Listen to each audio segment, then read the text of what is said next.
Shalom, everyone, and welcome to the Middle East and beyond. I'm Barry Stagner, coming to you from Southern California, and here, as always, from the Galilee in Israel, Amir Tsarfati. Amir, shalom.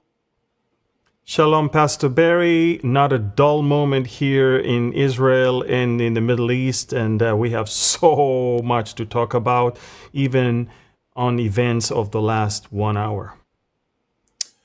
Yeah, a lot going on. It seems like things are heating up again as far as not just newsworthy stories, but things related to Bible prophecy. And, you know, Amir, there is a lot of negative news that comes out of the Middle East, obviously. But there's a positive thing that happens now and again. And something developed in Iraq with a Princeton grad student who is of Israeli-Russian heritage. And maybe you can talk about how this kind of relieves some of the stress that's going on over in Iraq between Israel and really the rest of the world, the Western world, that is, by this release of this woman, held for some 2 years now. Yeah. So last night, President Trump announced, he was the first to announce, and after he did, the Iraqi prime minister did, and the Israeli prime minister did as well. President Trump basically said the following thing, and I'll read now from his tweet. I'm pleased to report that Elizabeth Tsurkov, a Princeton student whose sister is an American citizen, was just released by Kataib Hezbollah. It's basically the battalions of Hezbollah, and is now safely in the American embassy in Iraq. And after being tortured for many months, I will always fight for justice. Never give up. Hamas, release the hostages now. And so that was President Trump. Elizabeth Tsurkov, we prepared, but by the way, that's Benjamin Netanyahu's one. Today, hostage Elizabeth Tsurkov, an Israeli citizen, was abducted in Iraq in March of 2023, was released. And just so you know, we prepared a small graphic infographic on who Elizabeth Tsurkov was.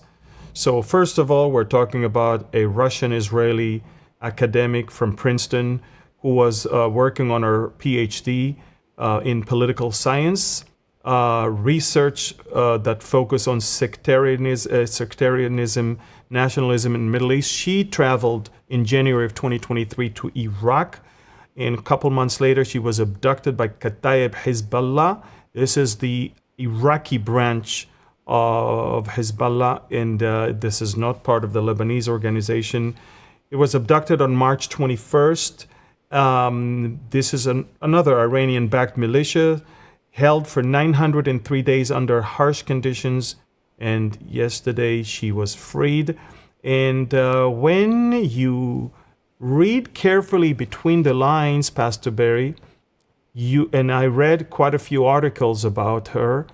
The reason why she was released, the terrorists admit they were afraid that Israel will assassinate them, which basically leads to most of our topics today, because and that tells you how effective these assassinations of terrorists are. They're afraid, and when they're afraid, they make concessions. They do some twists and bends, and as you can see, they decided not to destabilize their region under the pressure of the Iraqi government as well. They moved her to the U.S. Embassy. She already landed in Israel. She's now being examined in a hospital in Tel Aviv and being reunited with her family. But these are good news. And by the way, when you say bad news, the rest of it is bad news. I don't think the rest of it is bad news. When we strike terrorists in Doha or in Yemen or in Lebanon or in Syria, these are good news. There's a big fight between darkness and light, evil and good in the Middle East. And it's always important to be on the right side. And when the enemy is on the run, it's a good thing. So yeah, Elizabeth Tsurkov has been released. President Trump was the one to share the news. Following him, the Iraqi prime minister, the Israeli prime minister. Look, there has to have been some payment for that. Israel probably will somehow at some point release some people that are important to Kataib Hezbollah in Iraq, but we'll do that in due time. If you remember from last week, we still need to settle the score with the Iraqi militias. They killed 2 of our soldiers last year, and we haven't touched them yet, and they know that it will come. I think one of the reasons they released her is because they want to soften the blow that is surely going to come upon them. Yeah, apparently they've been watching the news, what's been going on around the Middle East arena, so to speak. And Amir, our next story reminded me, I think it was 2015. I was in Jerusalem, and the very first car ramming attack happened, and at a train station where a mother and her 2-year-old were struck by a vehicle, and that introduced another terror tactic into your country, and it continues to this day. And yesterday, Jerusalem saw another tragic event, a terror attack. 6 Israelis were tragically lost their lives. And again, this just seems to continue on and on and on, even though the tactics may change. Some of them don't, but still, again, 6 Israelis had lost their lives in a Palestinian bus assault. Maybe you can bring us up to date on that too. Yes. Well, it wasn't just a terror attack, it was a massacre. We're talking about 2 Palestinians that snuck into the Jerusalem area through a hole in the fence. They were picked up by a collaborator from among the Arabs of East Jerusalem. He drove them all the way to this junction that was packed with Israeli people, and they boarded a bus and opened fire with a semi-automatic gun and a pistol, and literally they executed 6 people. And I'm talking about someone who is in his 70s, in his 60s, in their 50s, in their 30s. All of them are civilians. All of them were either parents or grandparents, people that did nothing to these Palestinians, and they were massacred. They were executed in cold blood on the spot. Thankfully, a few Israelis that carried guns managed to rush to the scene and confront those terrorists and eventually kill both of them.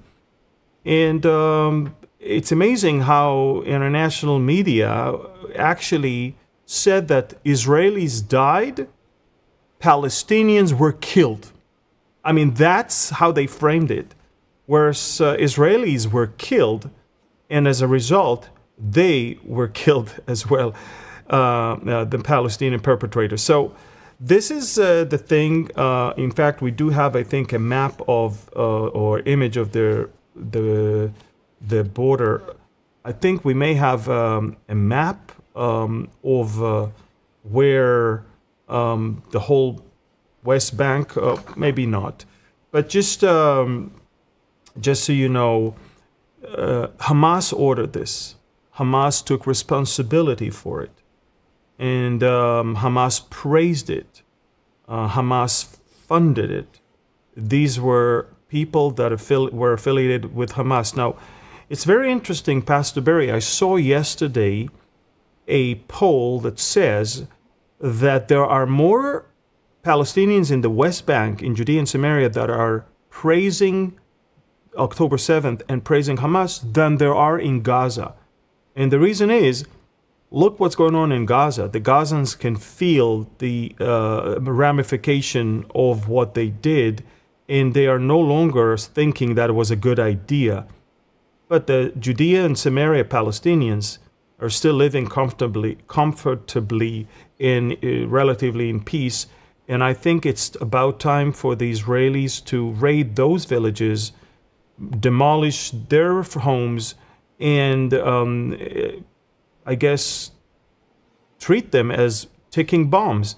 And that is the whole thing. Now, the Palestinian Authority indirectly condemned the Jerusalem attack, but they didn't say we condemned the Jerusalem attack. They say that we condemn any harm to civilians. That's what they said.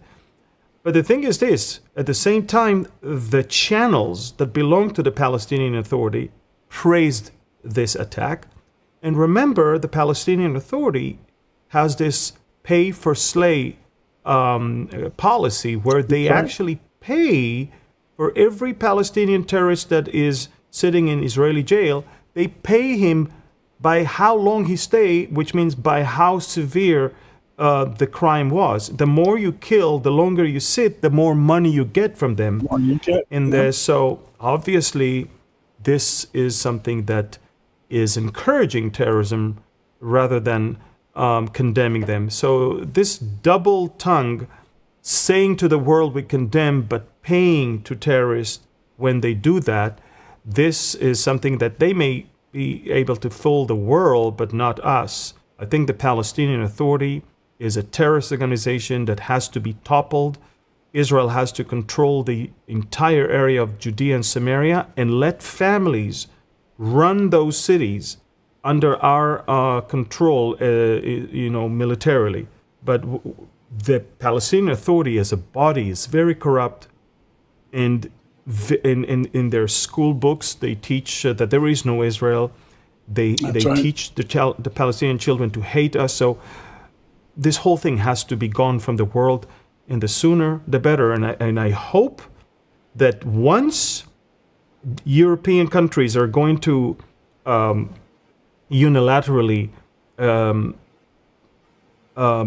declare or approve a Palestinian state in the UN this month, I hope Israel will be smart enough to impose a sovereignty over most of Judea and Samaria for the first time and forever, I hope. So only the pockets of the main Palestinian cities will be left in their hands to be governed by them, and that's it. Their dream of Palestinian state may be approved and praised in the UN, which is the United Nothing. But on the ground, it is nothing but a dream but not a reality. It's two different things. I mean, everybody's praising them and everybody wants to support them. Everybody wants them to be a state on the paper, but in reality, it's exactly the opposite. The more we move forward, the further that dream is from them.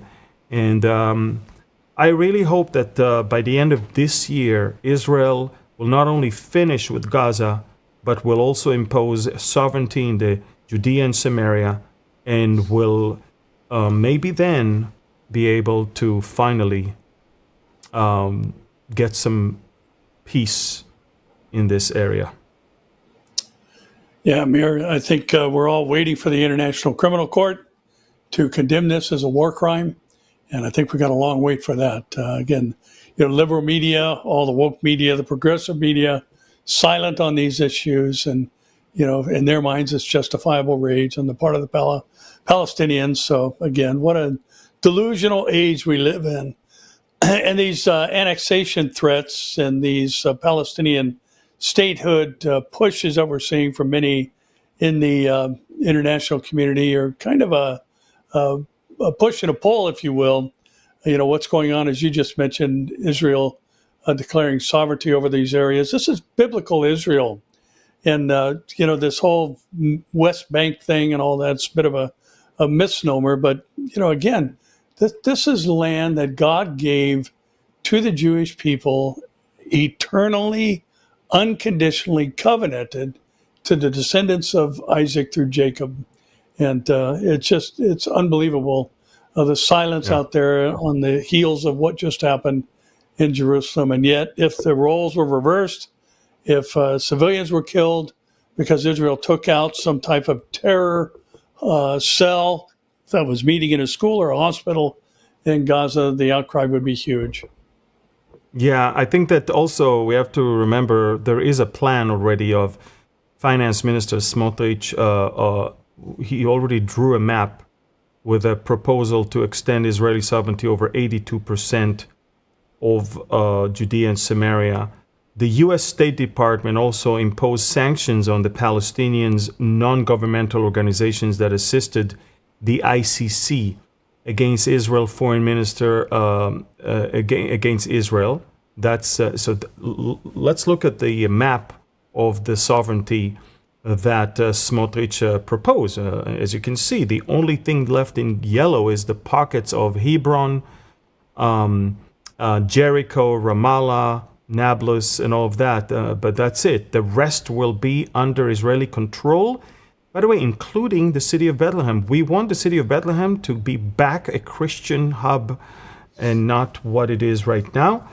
Also, the International Criminal Court has relied on Palestinian non-governmental organizations, El-Haq, El-Mazen, Center for Human Rights, and the Palestinian Center for Human Rights in its political crusade against Israel. These are all Palestinian organizations that are out there just to call for the destruction of Israel. So everybody's relying on them to make their decisions about us. And so U.S. Secretary of State Marco Rubio made a very, very important moral decision in standing with Israel when he actually condemned those organizations and basically revoked the visas of the Palestinian Authority and delegates that wants to come for the UN General Assembly meeting later this month.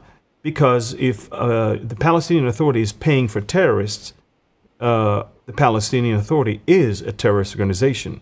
So this is it. And I think Governor Huckabee, who is now the ambassador of America to Israel, Huckabee posted also his support. Okay, so he posted his support also, and you can find all of these things on my Telegram channel. So, these are important things that we see coming from America. Huckabee and Rubio, the White House is fully on our side. But unfortunately, other countries like Spain and France and the UK and others, they're on the other side. And there is chaos in those countries. And the chaos is from that unholy triangle of the Islamists and the far left and the Nazis, basically. So look what's going on in France today. France is burning. Look what's going on in Belgium. They need the military to walk in the streets of Belgium right now. I mean, you can clearly see that all those countries that are coming against Israel, they really don't do that because they really think we're on the wrong side. They try to appease their own people, but it doesn't help them because they already allow the monster into their country. Yeah, it's interesting, Amir, because we're starting to see some pushback from the general populace in some of these countries. And, the German police have taken a pretty strong stance, and some of the individuals they've encountered. There's been interesting video footage coming out of Ireland, where there are groups who are chanting some rather curious things about, the Islamic stronghold and movement that's going on there.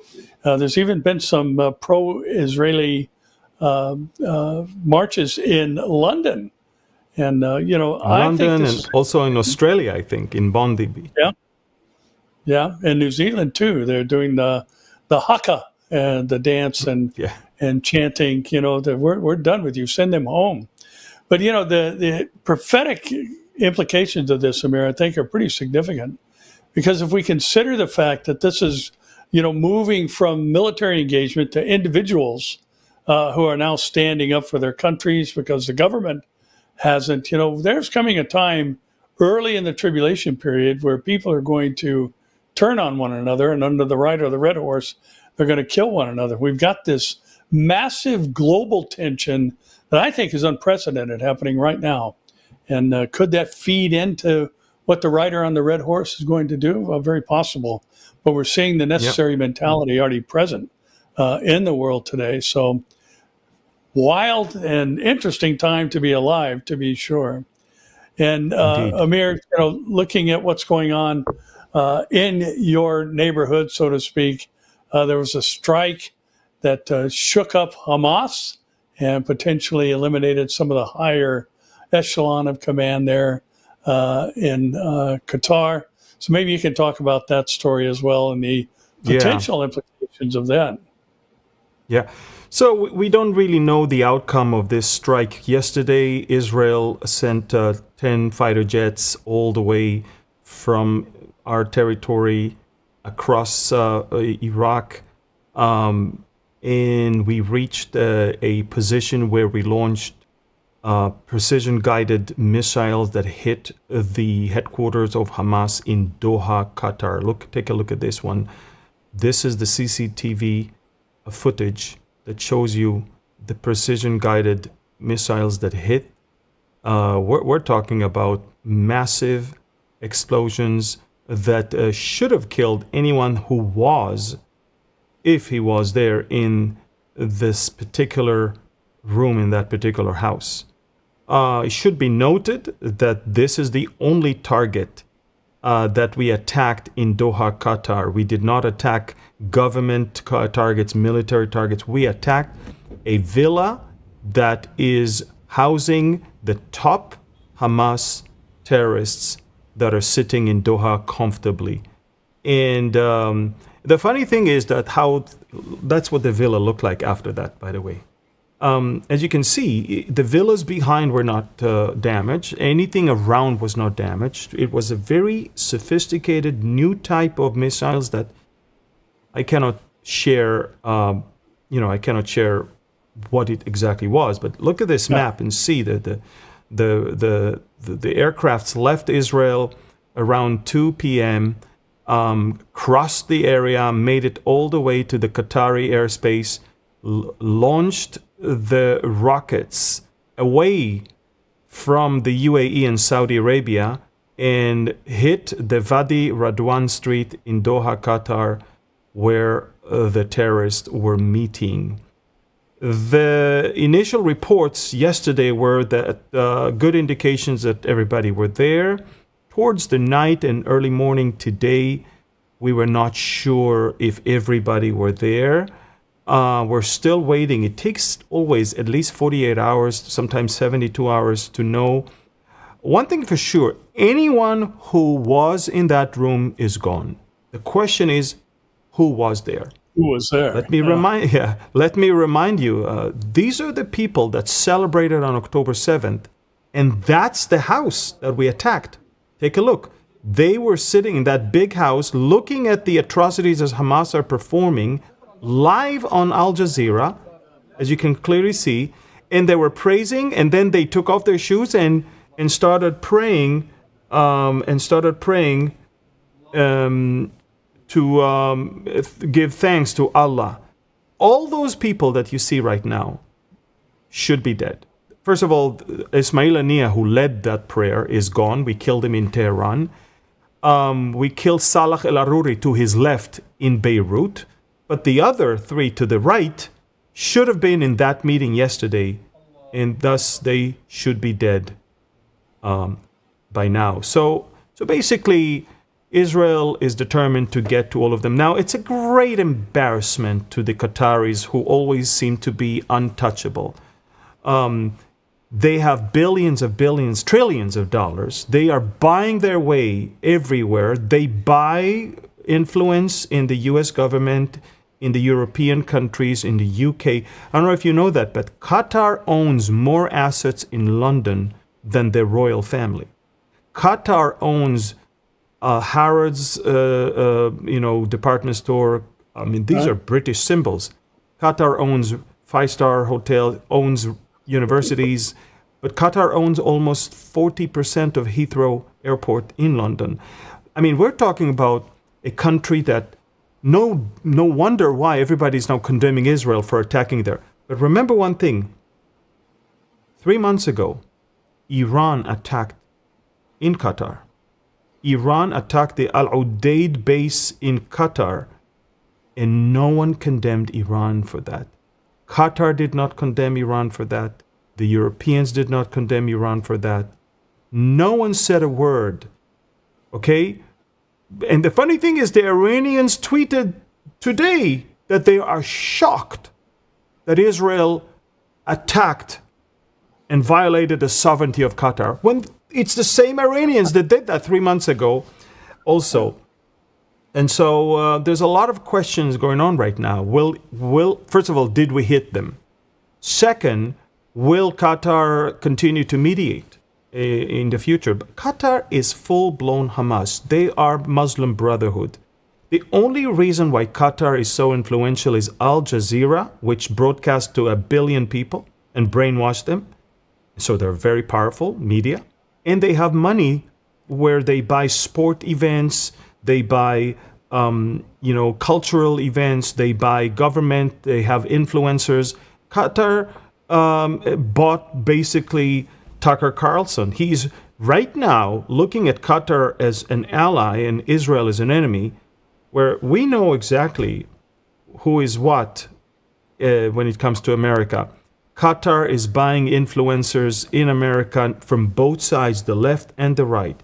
Qatar bought all the senates in all the universities. Qatar is funding the anti-Israel and anti-America rhetorics in the universities. Qatar is a poison. It's a 300,000 people country in the size of a big city that has 2 million non-Qatari slaves that are working for them there. And Qatar has no right to say anything about human rights because it treats its own slaves there horribly. Qatar is by far the most diabolic country in our region besides Iran, and that's why Qatar and Iran are two, are birds of the same feather. I mean, it's amazing to see that, and that's it. I mean, we can clearly see that their dignity and honor was basically damaged yesterday, and they're very, very, very angry. Very angry. By the way, I think that Qatar did receive, a warning before that happened. Yeah, and if we did not hit those Hamas leaders, it's because Qatar warned them to leave. So I'm just saying, just remember, Qatar and Turkey are the same thing. They help one another. One has the political power and the other one has the money. And it's the same thing. So, Pastor Barry, I'm glad we did it. Even if we didn't kill the heads of Hamas, the actual strike sent a message to the Qataris and to the whole world. There's not a single country, even if it can be a very, very, very, very wealthy country. No one is immune when it comes to housing and harboring Hamas terrorists. We will get them everywhere, one by one, until everyone that is responsible for October 7th is few feet under the ground. Yeah, Amir, you mentioned that they were living comfortably in Doha, and I think we could add cowardly to that as well. Yes, Not being even with the people that they say they are leading. And it also reminds us, Amir, that the international community has funded this villa, and a lot of the monies that spent on terror tunnels and the other things that we know they have used billions of donated dollars to do. They also finance this lifestyle for these leaders of Hamas to stay outside of their own country and live in the lap of luxury, so to speak. So yeah, and one of the reasons we did that, Pastor Barry, is because when you live in comfortable life in villas and 5-star hotels, you don't suffer. And when you don't suffer, you are not rushing to find a solution to the problem. The problem that Hamas was refusing to release the hostages and sign a new deal is not because of Hamas in Gaza. It's because of Hamas in Doha. The people in Gaza already can't wait for a deal. They can't wait for a ceasefire. But Hamas in Doha, they don't care. They don't suffer. They don't feel anything. They eat, living like kings. They drink. Exactly. So they were the problem. If somebody says to me, Amir, what you did yesterday harmed the negotiation, I say, you don't know what you're talking about. They were the problem. If anything now, if they're all gone, I think it'll be easier to talk to the people in Gaza because they are desperate for a ceasefire. Yeah, and the news continues to come out of Gaza City. Again, tragically, the loss of IDF soldiers killed by Hamas, but there's still continued efforts to notify people and kind of finish the task, so to speak. So, what's going on in Gaza City? Yeah, well, first of all, for the first time since the beginning of the war, Israel issued an official evacuation order to all the people of Gaza City for the first time. And we not only told them that they should be evacuated, we told them where to evacuate. We told them exactly what road to take.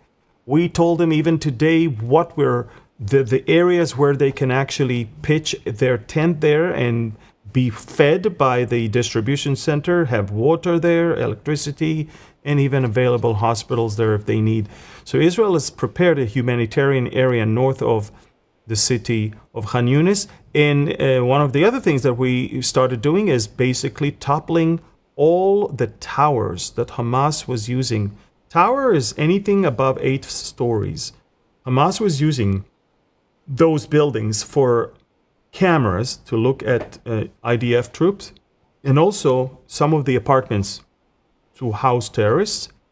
And some of them were actually covering shafts and tunnels where they were meeting. So take a look at this is from today. A tower that was standing there received evacuation notification, and a few minutes later, it was gone. We destroyed over 80 towers in the last 3 days, and apart from that, more than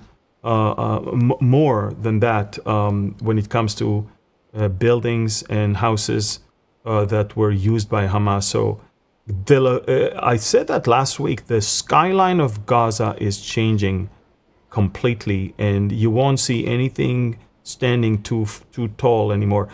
The idea of the Israelis is to completely destroy any terror infrastructure and not to allow them to recover.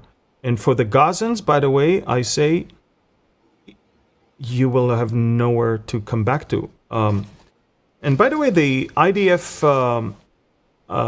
spokesperson released an interesting infographic about what's happening in Gaza City for dummies. Because a lot of people don't understand what's going on.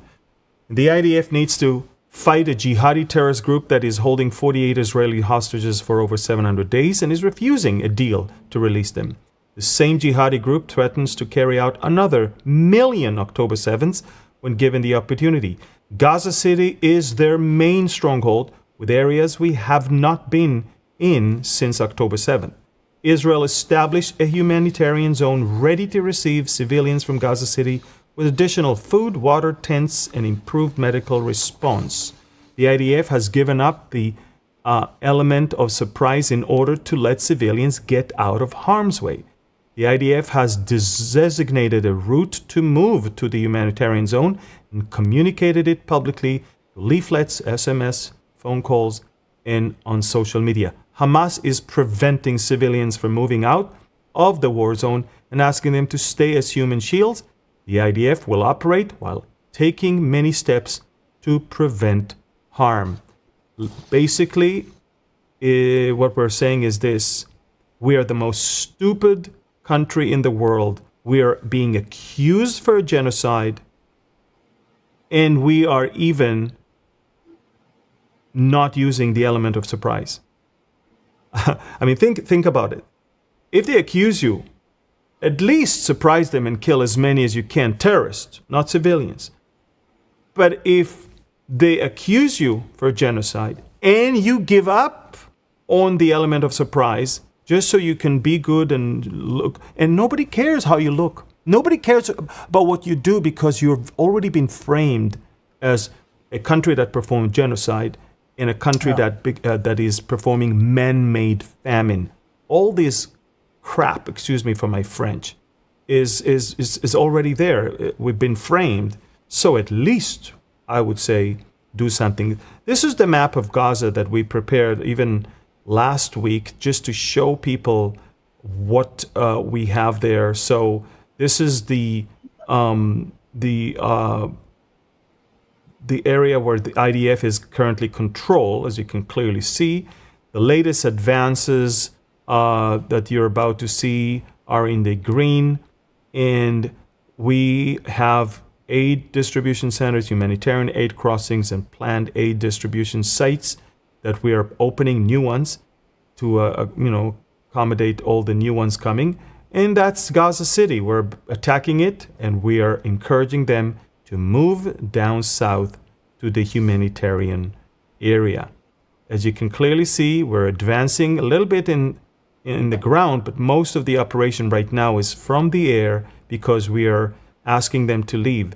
And this is the humanitarian response in the southern Gaza Strip. Again, we have deployed power lines, water, food distribution centers, everything. Look, we're so stupid. I'm sorry to say that. We're so stupid because we do everything by the book, and we're being accused for not doing everything by the book. I mean, if you're being accused for not doing it, just don't do it and get the maximum result. But at least if you do it, make sure everybody acknowledges that you do it. And but that's it. That's what we have. Remember, Israel has the judicial arm that is so strong. And not only that they control the government, but they also control the military. And they dictate to the military what to do and how to do. And they always tell you have to do things by the international law, or else it will be hard for the world not to say that you committed genocide. But the world is already telling you that we are committing a genocide anyway. But it is what it is. We're doing what we're doing. Almost 200,000 Gazans have left. But we still have about 400,000 or anything from 400,000 to 500,000 that are still there. Our job is to get them out. And if they don't leave, they're no longer innocent, uninvolved. They are taking part in this battle because we facilitated everything for you not to get in ways of harm, but it's your choice.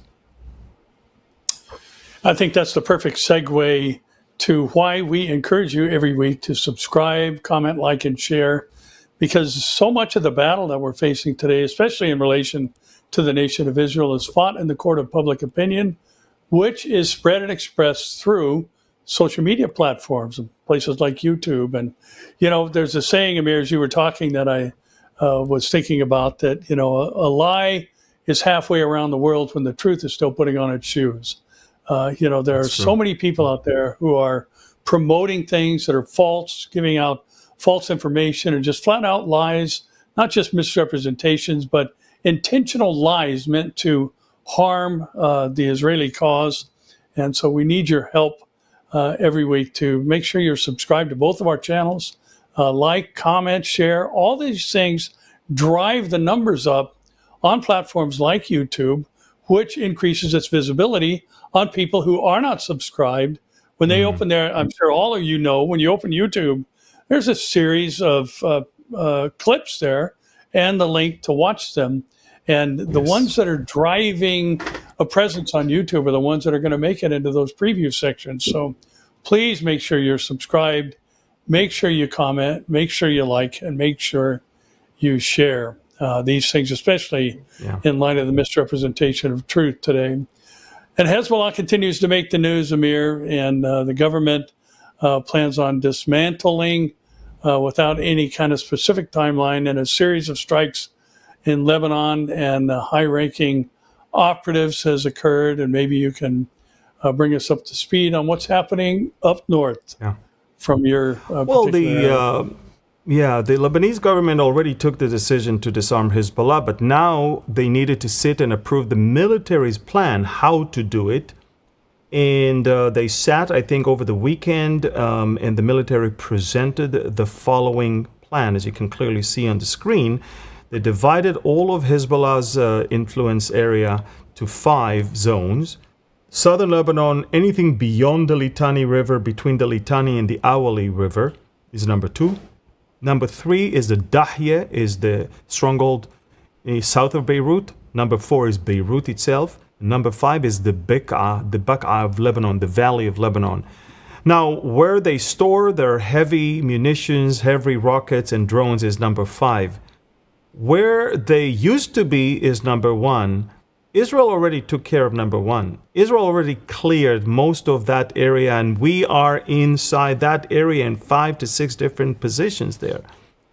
What Israel is attacking in the last few months is any attempt to restore everything in number 1, but also still we're attacking depots and ammunition caches and all that in that number 5 over there.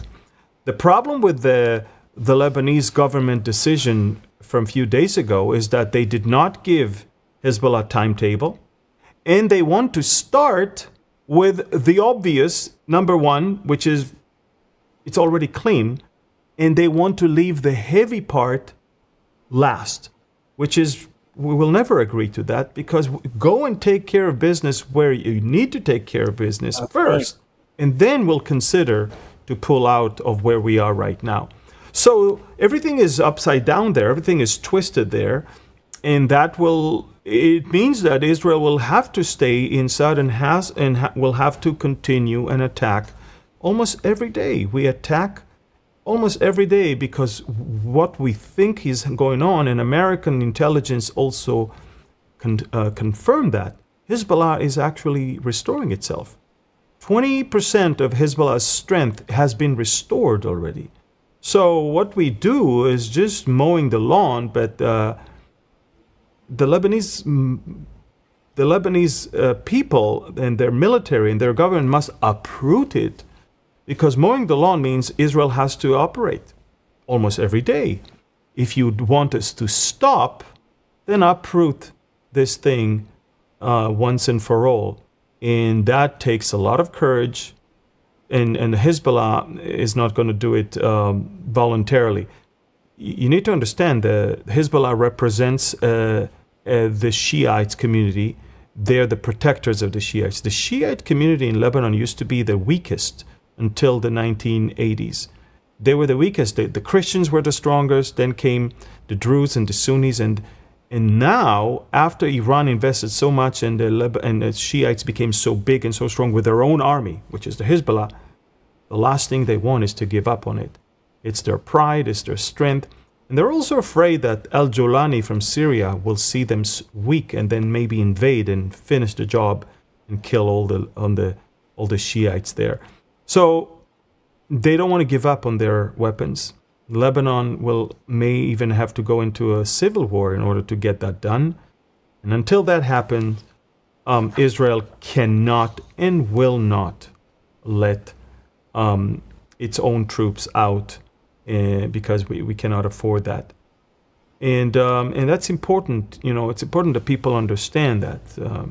We're there to stay until Lebanon takes business into its own hands and uproot this thing. Israel is strong enough right now to call the shots and not to allow that, the recovery of Hezbollah to take place. It's not just the northeastern border that there are things happening in Amir, but also on the northwestern border. There's all continuing issues going on. I think it's interesting that Turkey is not being allowed to gain a foothold there. One of the named countries in the Ezekiel invasion, and yet Syria again continues to crumble as Israel strikes Palmyra, Latakia, and Homs. And so what's happening there on that side of the north of your country? Yeah. Well, Israel, as you remember, right when the Assad regime fell, Israel went to a military operation that basically destroyed the Syrian army, weapons and strongholds and everything. But what we see in recent weeks is that Turkey is now trying to establish its own foothold in its own presence in Syria. What Iran did before, Turkey is doing now. And Turkey is installing radar systems, communication systems, espionage, system. So Israel is determined not to allow that to happen. We are drawing the lines there. Turkey, you take care of Turkey. Stay there where you are. Don't invade into our neighbor and threaten us from there. So Israel, a few days ago, went on a massive night raid. You can see that video where we bombed huge storehouses of missiles.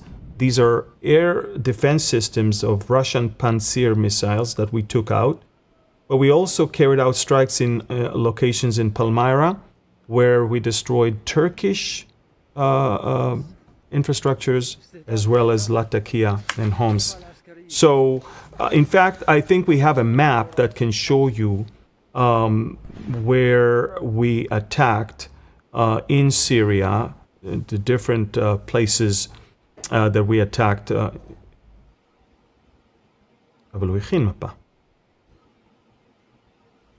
All right, so I guess we don't have the map. But I'll post that map on Telegram later on, and people will be able to see it, okay? We definitely, we strike in Latakia, which is on the coast, Homs, which is further inland, and Palmyra, which is even east of Homs. So I'll put it on Telegram, and you can see that one. And Amir, there's activity that continues with the Houthis, and they're not just targeting, Tel Aviv and the Ben Gurion airport, but now there's been a strike down by Eilat at the Ramon airport, and Israel, as the headline here reads, is prepping to respond. So what's happening there? Well, well, the headlines should be changed, but we created this headline 50 minutes before Israel launched another strike, which is a couple hours ago. And in fact, we do have footage of the strikes in Yemen from 2 hours ago. Israel launched a massive operation. We sent about 10 fighter jets that dropped over 100 munitions in quite different locations. We attacked military camps. We attacked oil depots, oil reservoirs, fuel reservoirs. We attacked the propaganda center of the Houthis. Take a look at this video from, like as I said, 2 hours ago. This is 2 hours ago. Look at this oil depot in the heart of Sana'a that is going up in flames. Also, another one is, this is it. Look at this military camp. Look what it looks like. And that's, again, 2 hours ago. Israel did that. Everything is on my Telegram channel. It's, with the Houthis, they don't really learn.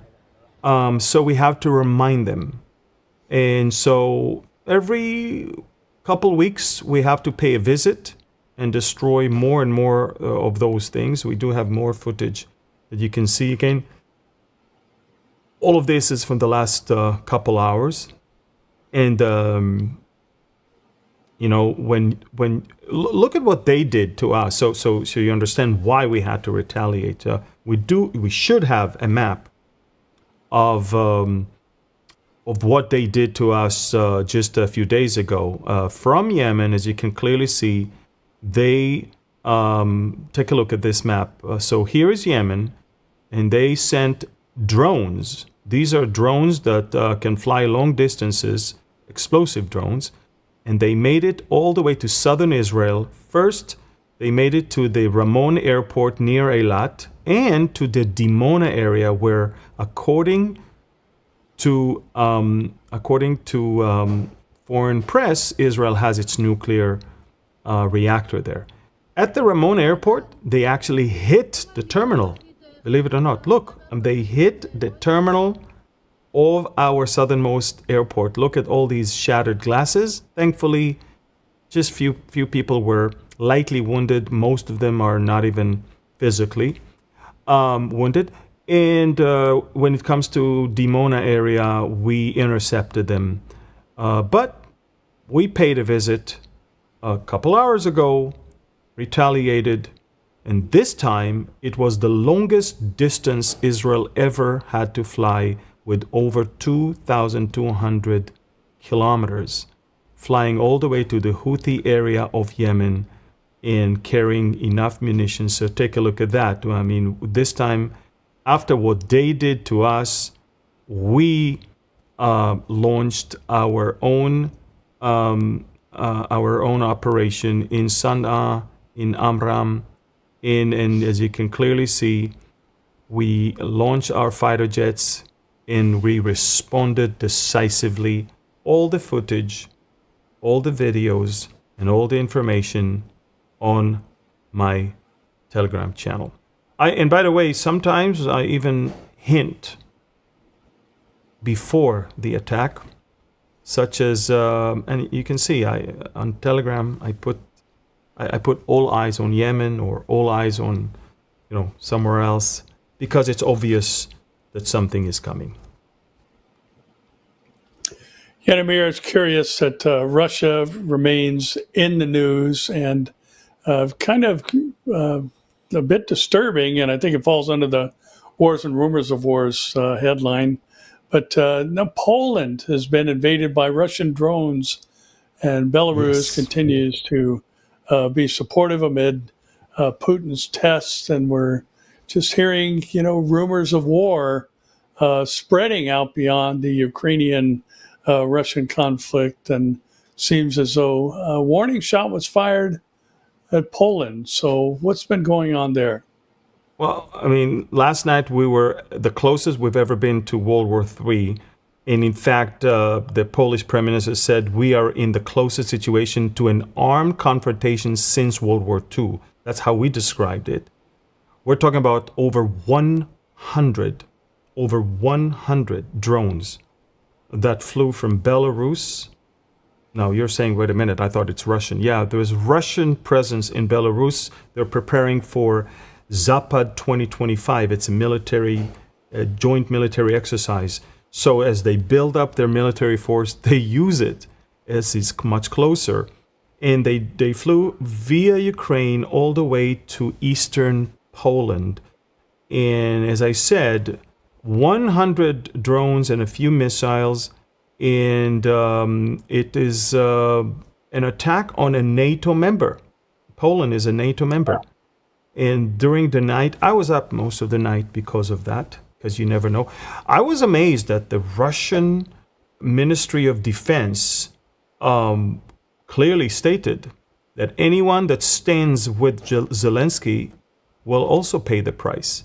In other words, not only that they said it's a mistake, they did not say it's a mistake, they actually said, we did it on purpose to send a warning to you. It's no longer that Russia is fighting Ukraine. Russia, as of last night, expanded its fight against anyone that assists Ukraine, and Poland has officially become a front line. And so I think Putin is testing NATO. He will tell you that NATO was testing him, and that's why he started the war with Ukraine. And again, Poland announced that it found debris of 7 suicide drones. I have the footage on my Telegram of the drones that they found. And I can also tell you that Article 4 on the Charter of NATO has been invoked, which is emergency consultation when one of the members feels that it's being threatened. And that is Article 4. Article 5 is when one of them has been attacked and the rest are coming to help. By the way, this house that you're about to see now has been damaged by one of the Russian drones. Allow me to show you the map of how it all happened. As you can clearly see, there's the map of massive Russia and of Belarus next to it, and of Ukraine and of Poland. And then, of course, that's the area where there's debris of Russian suicide drones and missiles that they found, all that area. And some of it was even as far as the northwestern part. So, quite a long distance. During the night, NATO fighter jets were flying low trying to hunt those drones. So unprecedented collaboration of NATO members sending F-16s, F-35s from Holland, from Poland, and also some other reconnaissance planes. The U.S. congressman, U.S. congressman from Joe Wilson, basically said the following thing. He said, Russia is attacking a NATO ally, Poland, with Iranian Shahed drones less than a week after President Trump hosted President Narowski at the White House. This is an act of war, and we are grateful to NATO allies for their swift response to war criminal Putin's continued unprovoked aggression against free and productive nations. So as far as a U.S. congressman, it's actually an act of war. Again, last night we were that close to a beginning of World War III. And if Putin is going to continue and expand the attacks on more of NATO members, such as, as others that are providing help, then it's going to become a war. And as I said, I think Putin is definitely testing NATO right now. And I'm not sure he's very intimidated by what he saw yesterday. No, Amir, it's interesting as you're talking. I was thinking about the fact that here you've got these power-hungry men who are influencing the events of the world. You've got Putin, who wants to see the restoration of the glory days of Mother Russia. You've got Erdogan, who wants to become the Sultan over the reestablished Ottoman Empire. You've got the Shia Iranians, at least the leadership, that wants to see that global caliphate established. And we are headed toward a time where there is going to be one guy who's running the show of the whole planet. And thankfully, we won't be here when that happens. But our next story, Amir, I think is interesting because it is a major contributing factor to the mentality that's necessary for the events of the tribulation to take place as far as individual response to the Antichrist. And, we've had some of the debates, Dinesh D'Souza and others. I've seen people make comments that in some of their, open meetings that they've had on college campuses and elsewhere, where words are equated to acts of violence. And here in the UK, it seems like the sun has set on the British Empire, at least mentally and emotionally, where the UK justice system is now arresting people for negative comments about transgender people and their ideology and their, if you read a Bible on a street corner, you can be arrested for that. It's considered an act of violence, where the Brits allow child rapists out of prison. They allow the migrant crime to continue.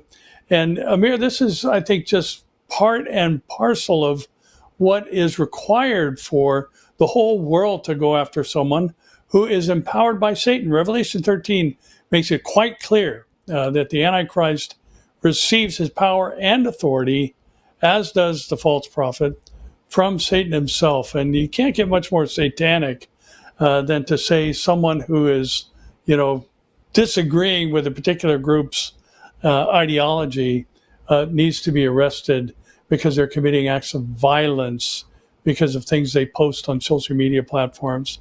The world seems to be losing its mind more and more quickly every passing day. Yeah, I agree with you. And unfortunately, most of this nonsense is coming as a pushback from leftists, from communists, jihadists, and Nazis altogether, and they have great influence in the younger generation, the Generation Z. And by the way, that's why we really feel that we need to do something about that. And I don't know if I have this for us to show you, but Behold Israel is when you want to donate to Behold Israel, one of the sections you can actually donate to is actually to young adults tour. Exactly, young adults tour. So and the thing is, we bring them as scholarship based, basically. So your donation is paying for young adults from all over the world to come. And what happened is, we not only that we pay their way, but for almost 10 days, we just show them the truth. There's something that the social media will never do. We bring them physically to the land. We show them the land. We show them the Bible. We connect reality with scriptures to them, and then we send them back home as great ambassadors. And that's something that has been on my heart from day one when we established Behold Israel. And so again, it's important that we know. And also, Pastor Barry, it's important that people understand that neither you or me, we are not surprised by what we see. I mean, everything we see, we know we live in the days of Ezekiel. We know we live in the days of great fulfillment of prophecy. And my upcoming book, which will come out on October 7th, Exploring Ezekiel, is basically all about that. Maybe we can show a tiny little clip on that so people will understand what this book is all about.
You can see we ask you to pre-order it. We want this to make it to all the bookstores.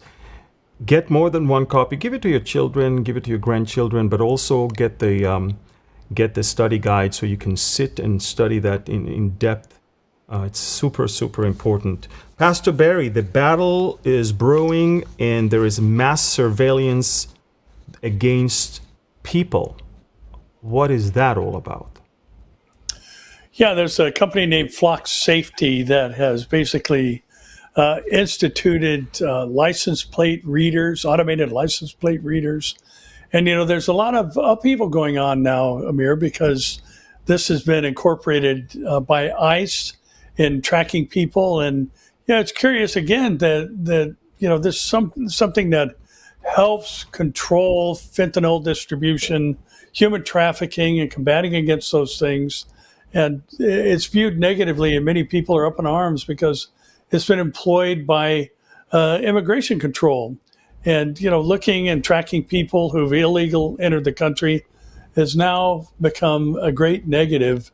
And yet here you've got this company that hasn't really contracted with anybody via Homeland Security or anyone else who's under fire because they invented the technology, or at least, made it available to other groups. And again, it's just this kind of paired with that last story that came out of Britain. It's amazing to see this movement of mind control that is happening in our world. The fact that you no longer have a right to an opinion. You have to go with the flow. You have to think like those in the places of power think. And again, this is going to ultimately be fulfilled in the tribulation, where the control is going to come down to allowing you to either buy or sell and take care of your daily needs because you either agree with or don't agree with the guy that's in power. And the stage is being set, Amir. We are so late in the game, and this company, has come under scrutiny by many in the public arena because of the fact that they're using this technology. ICE is using this technology, and this issue has divided our country just unbelievably. I don't understand, Amir, why people don't get illegal as part of the immigration problem that's going on. You don't have a right to sneak into any country, let alone our country, and yet people treat it like, well, you're a hate monger, you're a bigot, you're a racist, and all these other things, when all people are trying to do is just regulate the flow of people into their country. And using this technology, now here you've got those who are up in arms because technology is being used to assist the immigration authorities in our country. And flock safety is now under fire in the court of public opinion, again, like other countries. And it's bizarre to watch, our country, and any country for that matter, fall into such foolishness. And yet, here we are. Unbelievable. Yeah. And what about a lecture in a club in San Francisco about the Antichrist? Tell us a little bit about that one. Yeah, this is interesting. Peter Thiel, who is the founder of PayPal, and he's also a founding member of Palantir, which is a data mining company, is concerned about the usage of these types of technologies as a part of the Antichrist agenda during the tribulation period. And, I couldn't help but think in reading this article of what Elon Musk said. The biggest threat to humanity is artificial intelligence. And this guy is actually doing, who's definitely part of the technology world. He is doing a series of private lectures that are going to be held in a place called the Commonwealth Club in San Francisco on the Antichrist and how the Antichrist will most likely use artificial intelligence and technology to basically force its agenda on others. And it's actually sponsored by a group called Acts 17 Collective. And the lectures are going to be based on the theological and technological dimensions of the Antichrist. And I was kind of saddened to read the fact that none of these are going to be recorded or made public. But it's interesting that this guy who's in the technology field has married now these two things together that the Bible clearly states are going to be part of the Antichrist agenda and package, because we do know that there's going to be a man-made image that has life, apparently life breathed into it, that causes the whole world to go after the beast and worship not only the beast, but also the dragon. So, he's talking about some of the tactics that will be employed by this guy, using fear to impose global control. He shared that, the way the Antichrist is going to take over the world is he's going to talk about Armageddon nonstop. He's going to talk about, existential risk nonstop. Oh, the climate is going to consume us all. And, and here we have all of these tools, so to speak, already in play, and they'll be readily available for the Antichrist when he takes the helm of the whole world. Pretty stunning stuff, I think.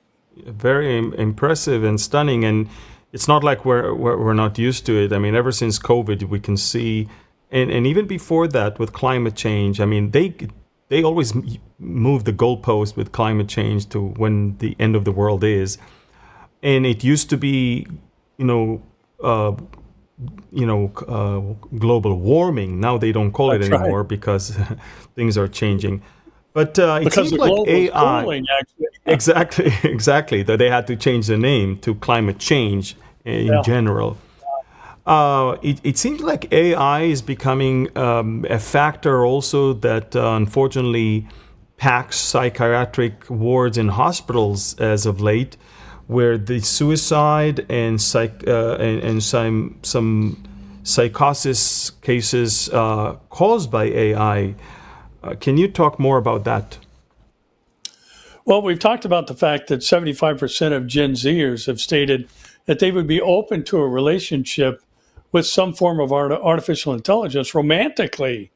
But Amir, you just cannot replace the love that God has opened the door for us to experience in a human-to-human relationship, specifically in the marital relationship between a husband and a wife.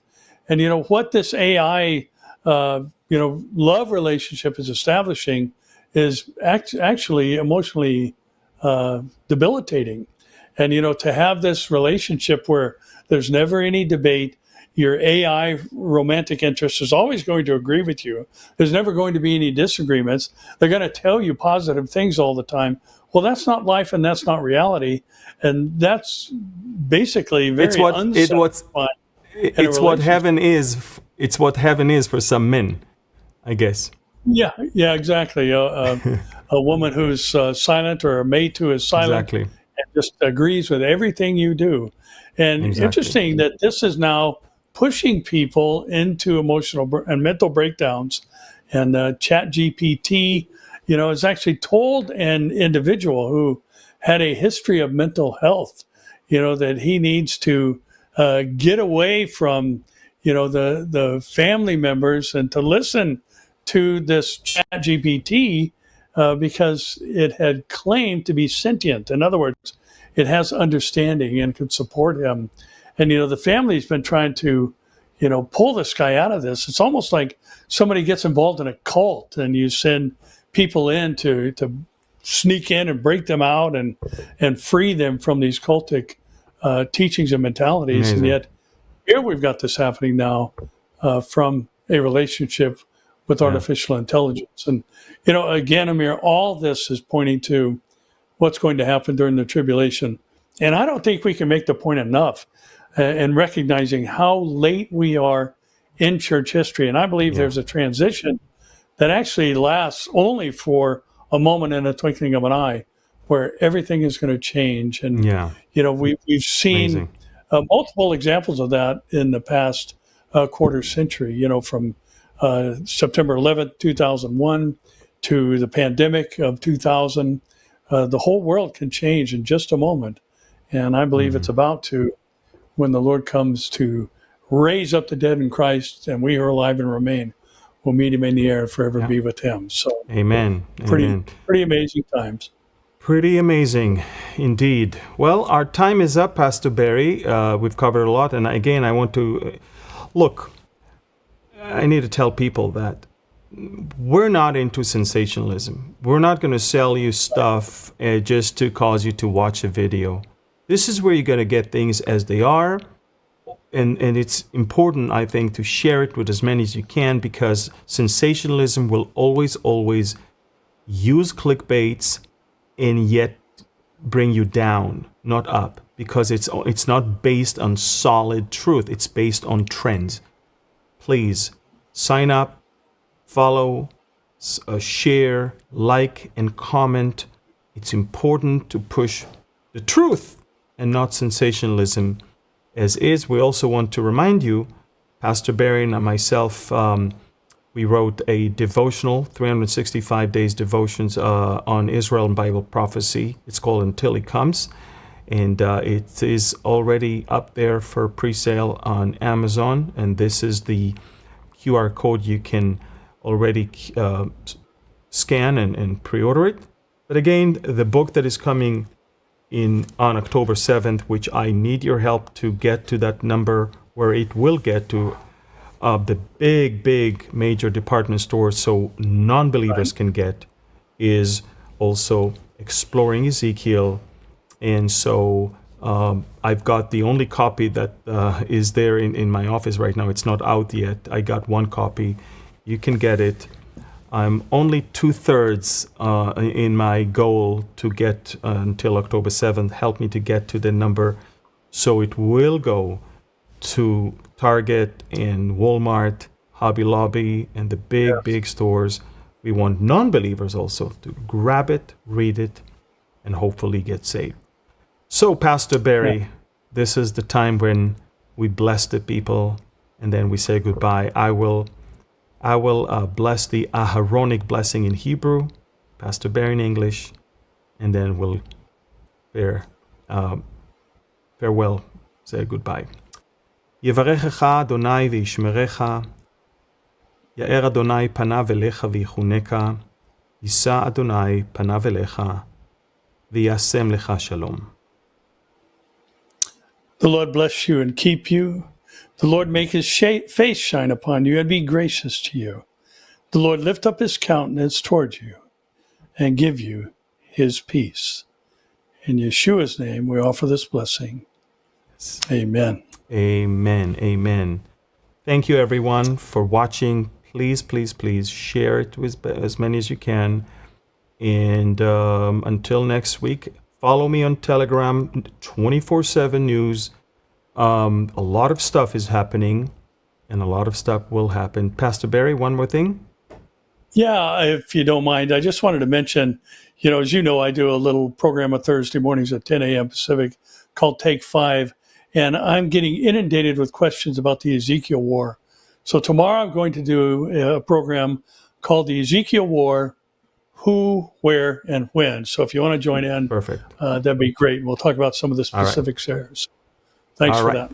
Well, thank you, everyone. God bless you, and shalom.